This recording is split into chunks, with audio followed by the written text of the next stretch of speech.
आपका स्वागत है आपके अपने YouTube चैनल विद कुमार तेलोटिया पर। सबसे पहले तो आपका जो स्नेह हमें व्यूवर्स के रूप में मिल रहा है उसके लिए आपके बहुत बहुत आभारी हैं। और आप अपनी प्रतियोगी परीक्षाओं की तैयारी जो कर रहे हैं, जिसमें हम क्लास आप तक प्रोवाइड करा रहे हैं भौतिक विज्ञान की। अब तक भौतिक विज्ञान की आप तक 2 क्लासेस पहुंच गई हैं। जो पहली हमारी क्लास थी वो थी क्वांटिटी, यूनिट्स और डायमेंशन के विषय में। जो अब हमारी दूसरी क्लास आप तक पहुंची है वो रही मोशन और न्यूटन्स लॉ के विषय में।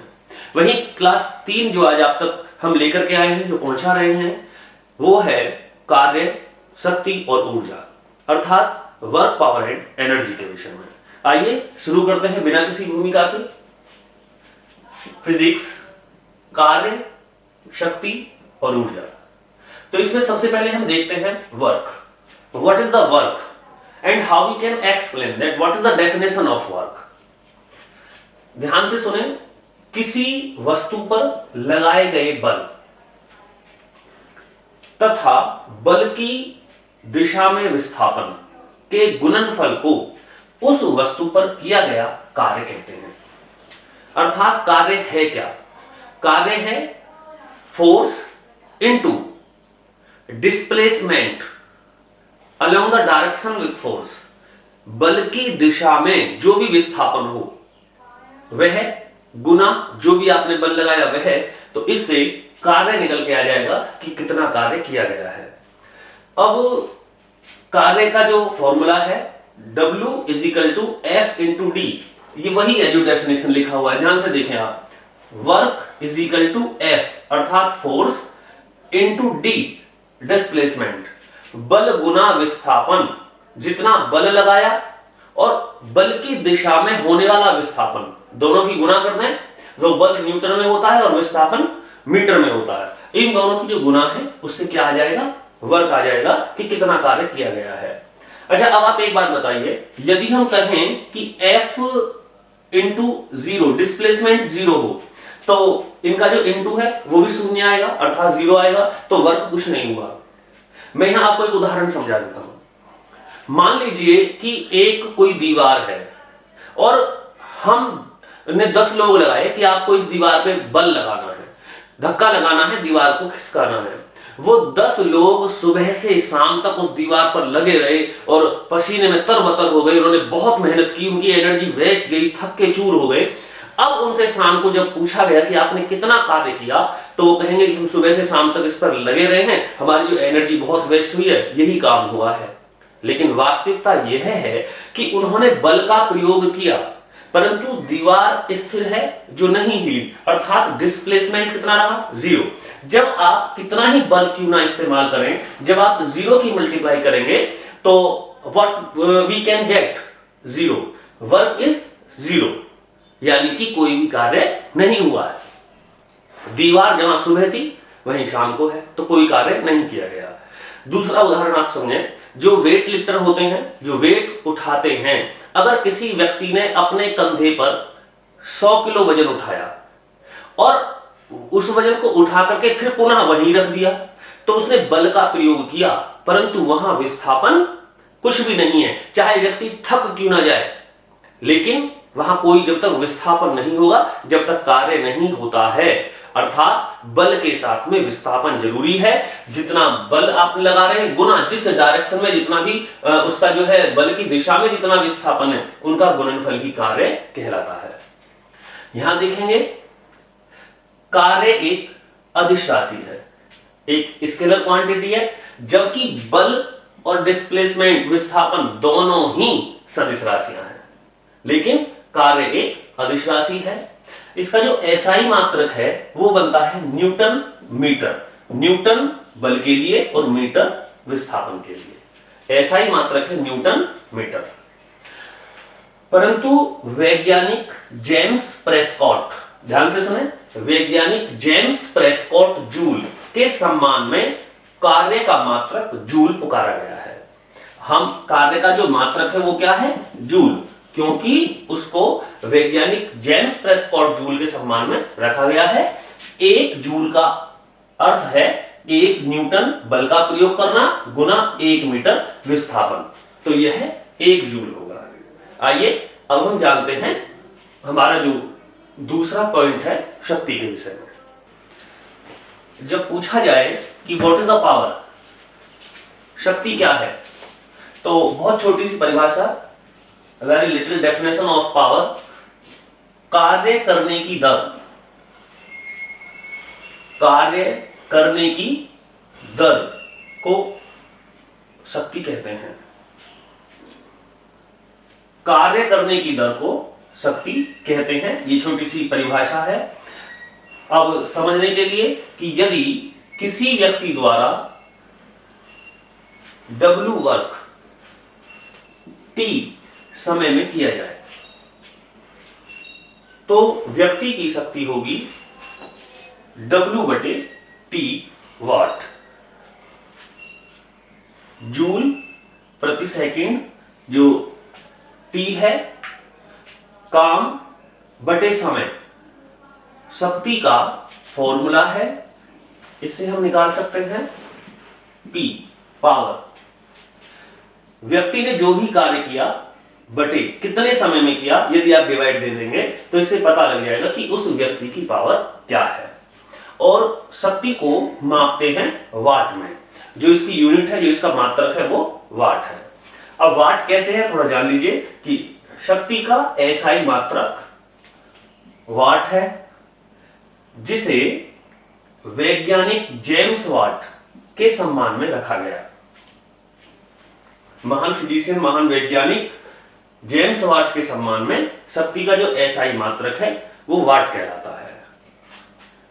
नॉट, मशीनों की जो शक्ति है उसे हॉर्स पावर, आपने सुना होगा कि कौन सी मोटर कितने हॉर्स पावर की है, उसको हम अश्व शक्ति में मापते हैं।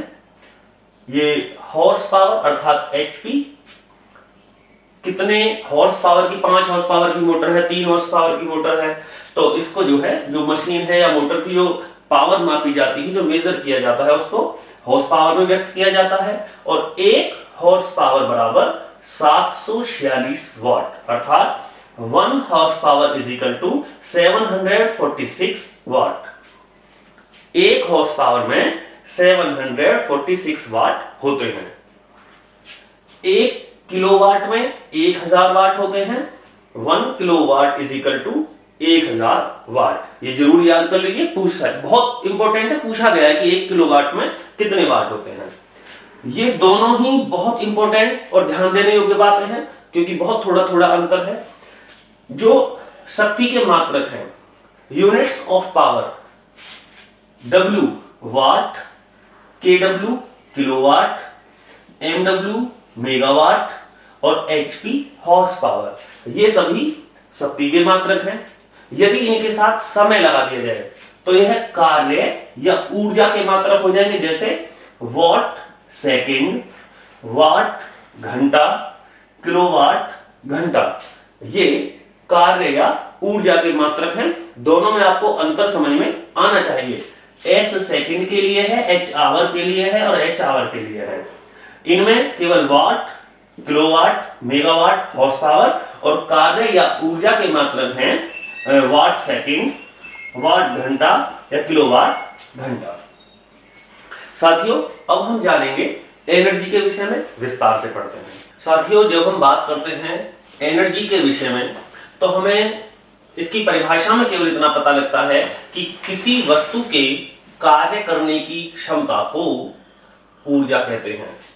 अर्थात किसी वस्तु के कार्य करने की क्षमता, जब हम शक्ति पढ़ रहे थे तो यहां बताया गया कि किसी वस्तु के कार्य करने की दर, यदि दर है तो हम शक्ति की परिभाषा प्राप्त करते हैं, और यदि क्षमता है, कैपेसिटी है, तो हम ऊर्जा की परिभाषा प्राप्त करते हैं। किसी वस्तु के कार्य करने की क्षमता को ऊर्जा कहते हैं। यह एक अदिश राशि है।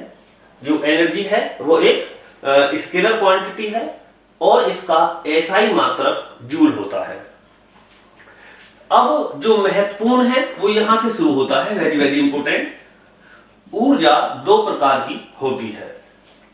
नंबर 1 गतिज ऊर्जा अर्थात काइनेटिक एनर्जी। काइनेटिक एनर्जी किसी वस्तु में गति के कारण उत्पन्न ऊर्जा को गतिज ऊर्जा कहते हैं। यदि किसी भी थिंग में जो एनर्जी की क्रिएटिविटी है, यदि वो मोशन है, यदि वो गति के कारण है, मोशन के कारण जो एनर्जी है वो गतिज ऊर्जा कहलाती है। किसी वस्तु में गति के कारण उत्पन्न ऊर्जा को गतिज ऊर्जा कहते हैं। अब यदि हमें काइनेटिक एनर्जी की वैल्यू चाहिए तो के ई अर्थात गतिज ऊर्जा is equal to half mv square, 1/2 द्रव्यमान v वेलोसिटी वेग का स्क्वायर। m वस्तु का द्रव्यमान, v वेग से कोई वस्तु चल रही है तो उस वस्तु की गतिज ऊर्जा होगी 1/2 mv स्क्वायर। ये काइनेटिक एनर्जी फाइंड आउट करने का फॉर्मूला है। अब यदि गतिज ऊर्जा का उदाहरण आपको बताएं तो देखिए, यदि कोई तीर किसी धनुष में, किसी कमान में लगा हुआ है और उसको खींच दे तो वह उसकी स्थितिज ऊर्जा होगी उसमें, और जब तीर को छोड़ दिया जाए तो चलते हुए, छूटे हुए तीर में, दौड़ते हुए तीर की जो एनर्जी है वो गतिज ऊर्जा है, काइनेटिक एनर्जी होती है उस एरो में। लेकिन तने हुए के कारण कमान खींची है तब तक स्थितिज है, छोड़ दिया जाए तो गति के कारण उसमें एनर्जी उत्पन्न हो जाती है। नंबर 2, स्थितिज ऊर्जा अर्थात पोटेंशियल एनर्जी। किसी वस्तु में उसकी अवस्था या स्थिति के कारण उत्पन्न ऊर्जा स्थितिज ऊर्जा कहलाती है। एक बार फिर देखें, गति के कारण गतिज ऊर्जा और स्थिति के कारण स्थितिज ऊर्जा। किसी वस्तु में उसकी अवस्था या स्थिति के कारण उत्पन्न ऊर्जा स्थितिज ऊर्जा कहलाती है। PE potential energy is equal to mgh। m जहां द्रव्यमान है, g गुरुत्व जनित त्वरण है और जो h है ये ऊंचाई है। तो kinetic energy and potential energy both are difference. दोनों का कारण यही है, एक गति के कारण है और एक स्थिति के कारण है। जैसे स्थितिज ऊर्जा में बहुत छोटे छोटे से आप एग्जांपल देखें कि बांध बनाकर इकट्ठा हुआ जल, यह एक स्थितिज ऊर्जा का उदाहरण है। बांध बनाकर यदि जल को इकट्ठा कर दिया जाए तो उसमें स्थितिज ऊर्जा हो जाती है। दूसरा उदाहरण आप देखेंगे कि जो आपने पहले घड़ी होती थी इसमें चाबी भरते थे कि चाबी द्वारा संचित ऊर्जा, इकट्ठा संचित ऊर्जा भी स्थितिज ऊर्जा का उदाहरण है। या बच्चों के खिलौने में जैसे चाबी भरेंगे तो चाबी भरने के बाद में उसमें एनर्जी जो है वो उसकी स्थितिज ऊर्जा उत्पन्न होगी और बाद में जैसे ही उसको छोड़ेंगे तो वो दौड़ने लगेगी, उसमें गतिज ऊर्जा आ जाती है। तो जो बांध बनाकर इकट्ठा किया हुआ जल है या चाबी द्वारा संचित ऊर्जा है, और इसी प्रकार से हम कह सकते हैं कि स्थितिज ऊर्जा और गतिज ऊर्जा दोनों ही एक प्रकार की ऊर्जा के उदाहरण हैं, ऊर्जा के प्रकार हैं। तनी हुई स्प्रिंग में भी स्थितिज ऊर्जा होती है। आप इसका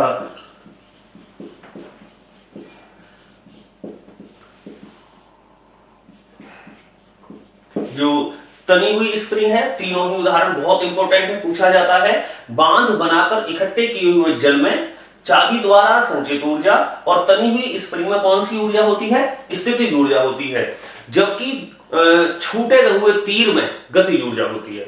आइए अब हम पढ़ते हैं ऊर्जा संरक्षण का नियम। आइए बात करते हैं ऊर्जा संरक्षण के नियम के विषय में। अब हम पढ़ेंगे लॉ ऑफ एनर्जी कंजर्वेशन। जो एनर्जी कंजर्वेशन का सिद्धांत है, जो नियम है, वो ये है कि ऊर्जा का न तो निर्माण होता है और ना ही विनाश होता है। यानी कि ना तो एनर्जी बॉर्न की जा सकती है और ना ही पूरी तरह से डिस्ट्रॉय की जा सकती है। ऊर्जा का ना तो निर्माण है और ना विनाश है, अर्थात ना तो कोई ऊर्जा को पैदा कर सकता है और ना ही कोई ऊर्जा को नष्ट कर सकता है। यही ऊर्जा संरक्षण का सिद्धांत है। एक बार फिर सुन लें कि ऊर्जा न तो पैदा होती है, अर्थात न तो ऊर्जा का निर्माण हो सकता है और ना ही इसका विनाश हो सकता है। विश्व की कुल ऊर्जा नियत होती है, परंतु इतना जरूर है कि ऊर्जा एक रूप से दूसरे रूप में परिवर्तित हो जाती है। परंतु नियतांक निश्चित है, अर्थात कोई भी ना तो ऊर्जा को पैदा कर सकता है ना ही विनाश कर सकता है, और यही कंजर्वेशन एनर्जी जो है उसका सिद्धांत है, जो एनर्जी कंजर्वेशन का, ऊर्जा संरक्षण का सिद्धांत है। साथियों, ये यहां से वेरी वेरी इंपॉर्टेंट चैप्टर आपका शुरू होता है, और इसमें एक नंबर लगभग आपका परीक्षा में 100% यहां से पूछा जाता है, ऊर्जा का रूपांतरण करने वाले कुछ उपकरण। पूछ लेते हैं नंबर 1 कि विद्युत मोटर किस प्रकार से ऊर्जा का रूपांतरण करती है, या पूछ सकते हैं कि विद्युत ऊर्जा को यांत्रिक ऊर्जा में परिवर्तित करने वाला यंत्र है, तो आप जवाब देंगे विद्युत मोटर। यानी कि हम विद्युत मोटर, जो कोई भी घर में मोटर काम करती है, चाहे वो चारा काटने की मोटर है, चाहे वो दूध चलाने की मशीन है, चाहे वो कोई भी है, चलती कैसे है, हम उसको विद्युत देते हैं, बिजली देते हैं, और वो अपना काम करना शुरू कर देती है। तो हमने उसको विद्युत दी और उसने काम करना, यंत्र के रूप में काम करना शुरू किया, तो यह काम करती है विद्युत मोटर।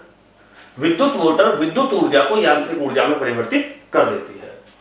अगर हम बात करें डायनोमा, डायनोमा यानी कि जनरेटर आपने सबने देखा होगा। पहले यांत्रिक ऊर्जा उसको काम परिवर्तित होती है यांत्रिक ऊर्जा विद्युत ऊर्जा में, यानी कि हम जनरेटर में हत्ती मारेंगे, वो चलेगा, यंत्र के रूप में काम करेगा, और उससे जो आउटपुट के रूप में हमें प्राप्त होगा वो विद्युत ऊर्जा, बिजली निकलती है, अर्थात विद्युत ऊर्जा प्राप्त होती है। यांत्रिक ऊर्जा को विद्युत ऊर्जा में परिवर्तित करता है डायनोमा। नंबर 3 देखेंगे माइक्रोफोन, ध्वनि ऊर्जा को विद्युत ऊर्जा में। माइक्रोफोन, जैसे आप मोबाइल पे बात करते हैं, तो मोबाइल पे बात करते समय जो यहां होगा हेलो जिसमें हम बोलते हैं, यहां माइक्रोफोन है, इसमें हमने क्या देंगे, ध्वनि, आवाज गई, और वो किस में बदलेगी, विद्युत में। लेकिन वहीं जो हमें आवाज आती है वो आती है लाउड स्पीकर के माध्यम से। लाउड स्पीकर में बिजली जाती है और वहां से ध्वनि निकलती है। दोनों ही एक दूसरे का उल्टा काम करते हैं। या आप माइक से समझिएगा, जैसे माइक में हम बोलते हैं, माइक में हाथ में लेके जो माइक में बोलेंगे आप हेलो, तो जो माइक है उसमें माइक्रोफोन लगा हुआ है जिसमें ध्वनि गई, वहां से तार के द्वारा बिजली जाती है, विद्युत बना दिया उसने, और जो स्पीकर रखा हुआ है, स्पीकर में डोरी लगी है, और जब वहां से आवाज निकलेगी तो वो भी ध्वनि आएगी। अर्थात दोनों एक दूसरे का उल्टा काम करते हैं। ध्वनि ऊर्जा को विद्युत में तो माइक्रोफोन बदलता है, और वहीं विद्युत ऊर्जा को ध्वनि ऊर्जा में लाउड स्पीकर बदलता है। इसके बाद बात करते हैं यांत्रिक ऊर्जा को ध्वनि में। सितार, आप यंत्र पर काम करें, आप उसके साथ छेड़ाखानी करते हैं उसके तारों में, तो वह ध्वनि देता है। इसका उदाहरण आप ढोलक भी कह सकते हैं। ढोलक भी यांत्रिक ऊर्जा को ध्वनि ऊर्जा में परिवर्तित करती है। अगर हम बात करें नंबर 6 सौर सेल की, जो सोलर प्लेट लगी हुई हैं उनके विषय में जाने, तो प्रकाश ऊर्जा को वो विद्युत ऊर्जा में परिवर्तित करती हैं। आपने देखा होगा जो सोलर सेल हम लगा लेते हैं जिनसे बिजली बनती है, तो उनमें क्या है कि सूर्य का जो प्रकाश है वो वहां तक आता है और उनसे निकलती क्या है, विद्युत। अर्थात वो सूर्य के प्रकाश को, सौर प्रकाश को विद्युत में परिवर्तित करती हैं, और ये है सौर सेल। इंजन ऊष्मा ऊर्जा को यांत्रिक ऊर्जा में, इंजन के अंदर जो डीजल है, पेट्रोल है, जो भी ईंधन के रूप में प्रयोग हम करते हैं, वो ऊष्मा ऊर्जा उसको मिलती है, गर्म होता है, जो किसके रूप में काम करता है, यांत्रिक ऊर्जा के रूप में। तो आइए और देखते हैं कुछ ऐसे ही उपकरण जो ऊर्जा का रूपांतरण करते हैं। देखिए नंबर 8 मोमबत्ती। जब हम मोमबत्ती जलाते हैं तो उसमें रासायनिक ऊर्जा का परिवर्तन होता है प्रकाश एवं ऊष्मा में। अर्थात मोमबत्ती के जलने में रासायनिक ऊर्जा होती है, और वह किसी भी कमरे में रोशनी भी देती है, अर्थात प्रकाश भी देती है, और साथ साथ उस कमरे का तापमान भी बढ़ा देती है, अर्थात गर्मी भी पैदा करती है। तो मोमबत्ती से रासायनिक ऊर्जा का परिवर्तन प्रकाश के साथ साथ ऊष्मा में होता है। विद्युत सेल, विद्युत सेल आप समझिए जो घर में बैटरी होती है, या जो इन्वर्टर का बैटरा है उसकी बात कर रहे हैं, उसमें केमिकल भरा होता है, रासायनिक ऊर्जा, और उस बैटरी से जो निकलती है वो विद्युत ऊर्जा निकलती है। अर्थात रासायनिक ऊर्जा को विद्युत ऊर्जा में विद्युत सेल या विद्युत बैटरी परिवर्तित करती है। कोयले का जलना, रासायनिक ऊर्जा से ऊष्मा होता है, यानी कि कोयले के जलने से प्रकाश उत्पन्न नहीं होता है, केवल जो ताप है, जो ऊष्मा है, जो गर्मी है, वह उत्पन्न होती है। तो यहां रासायनिक ऊर्जा पूर्णतः ऊष्मा में उत्पन्न होती है कोयले के जलने से। विद्युत बल्ब या हीटर आपने देखा होगा जो घरों में हम प्रयोग करते हैं, इसमें बल्ब में बिजली देते हैं, विद्युत ऊर्जा देते हैं, जिससे पूरे कमरे में रोशनी होती है, उजाला होता है अर्थात प्रकाश, और साथ साथ कमरे में ऊष्मा भी उत्पन्न होती है। विद्युत बल्ब विद्युत ऊर्जा को प्रकाश एवं ऊष्मा में बदलता है।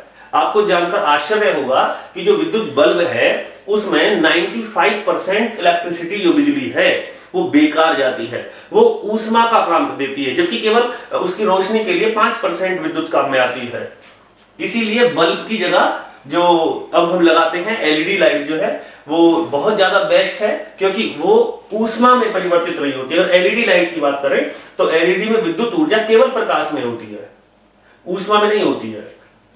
ऐसे ही हीटर है, हीटर से भी विद्युत ऊर्जा जाएगी, प्रकाश और ऊष्मा उत्पन्न होती है, जबकि विद्युत बल्ब प्रकाश के लिए लगाया जाता है, ना कि ऊष्मा के लिए।